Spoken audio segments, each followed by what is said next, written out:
banyak anggota jemaat di Korintus yang sebelumnya telah menentang wewenang rasulnya, seperti itu ya Bapak Ibu ya. Kemudian di pasal yang ke-8 sampai 9, Paulus juga menasehati jemaat Korintus untuk menandingi kemurahan hati orang Makedonia yang dengan sepenuh hati telah menyumbangkan persembahan yang telah dikumpulkan untuk orang-orang Kristen yang menderita di Yerusalem. Sebelumnya di 1 Korintus, latar belakang orang Korintus ini kan kaya akan materi ya Bapak Ibu ya. Namun dari segi kemurahan hati, ternyata orang Makedonia ini lebih murah hati dibandingkan mereka. Jadi jemaat Korintus ini ditantang, bagaimana kalian bisa mempersembahkan persembahan kalian melalui apa yang kalian punya untuk orang Kristen yang menderita di Yerusalem. Itu hal yang ditantang oleh Paulus melalui suratnya ini kepada jemaat yang ada di Korintus. Kemudian yang ketiga, di pasal 10 sampai 13, Paulus juga mempertahankan kerasulannya dengan menguraikan panggilannya, kualifikasi dan penderitaannya sebagai seorang rasul yang benar. Jadi di sini Bapak Ibu kita bisa melihat di bagian awal tadi dia menulis di sini di bagian yang ketiga, Paulus menulis dan menegur kaum minoritas dalam jemaat yang dipengaruhi oleh lawan Paulus. Nah, lawan Paulus ini kalau diteliti ini lebih banyak adalah orang-orang Yahudi yang membenci Paulus seperti itu.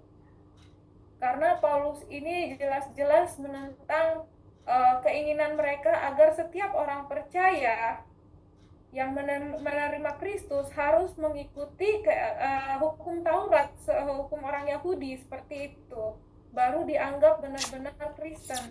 Padahal hukum Taurat itu tidak lagi sebagai alasan utama untuk mereka memiliki yang namanya keselamatan, melainkan harus percaya kepada Yesus. Nah, ini yang membuat mereka membenci Paulus karena bertolak belakang dengan apa yang mereka inginkan.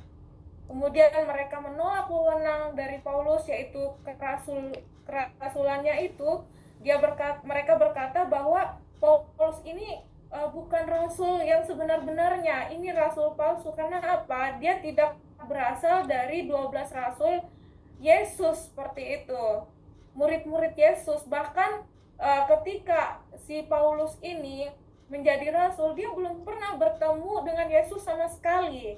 Jadi ini yang mereka terus hasut orang-orang di sana untuk menolak dan wewenang sebagai rasul dari seorang Paulus tersebut. Makanya Paulus di ayatnya yang ke-13, 10 dan 13 ini berusaha mempertahankan, bahkan dia menguraikan panggilannya, bagaimana bisa dia memiliki kualifikasi sebagai seorang rasul dan juga penderitaannya sebagai seorang rasul yang benar. Jadi di sini banyak Paulus membahas tentang dirinya ya Bapak Ibu ya. Kemudian untuk ciri khasnya sendiri, kitab ini merupakan surat yang paling banyak memberitahukan tentang riwayat hidup Paulus.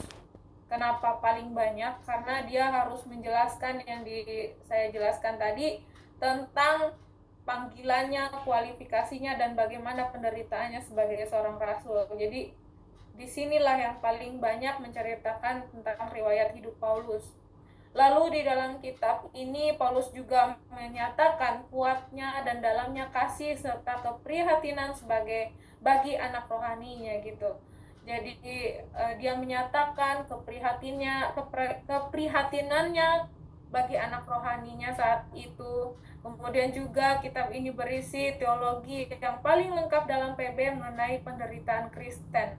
Bapak Ibu bisa lihat di 2 Korintus pasal 1 ayat yang ketiga sampai 11 dan seterusnya, dan juga mengenai hal memberi secara Kristiani, yaitu bagaimana mereka bisa menyatakan kasih mereka dalam hal memberi seperti tadi, bagaimana mereka bisa menandingi kemurahan hati orang Makedonia untuk menolong orang-orang Kristen yang ada di Yerusalem saat itu. Kemudian bagian yang keempat, istilah-istilah kunci seperti kelemahan, duka cita, air mata, bahaya, bahkan kesukaan, dan lain sebagainya itu adalah menggarisbawahi sifat unik yang ada di surat ini. Tadi saya sudah jelaskan di awal bahwa tema dari surat ini adalah kemuliaan melalui penderitaan. Sehingga ciri khas dari ayat ini lebih banyak mengangkat tentang kata kunci kelemahan, duka cita, air mata, bahaya, dan kesukaran yang berhubungan tentang penderitaan. Seperti itu Bapak Ibu. Jadi nanti ini bisa diingat apa sih yang menjadi ciri khas dari surat 2 Korintus seperti itu. Nanti bisa dipaparkan ya Bapak Ibu ya. Tidak usah per poin, langsung aja dibuat rangkumannya seperti itu. Banyak memberitahukan riwayat Paulus, kemudian juga berisi teologi yang lengkap mengenai penderitaan Kristen, memiliki kata kunci seperti ini dan ini ya. Seperti itu nanti penjelasannya kalau membuat refleksinya. Jadi tidak usah lagi dibuat poin-poinnya seperti itu.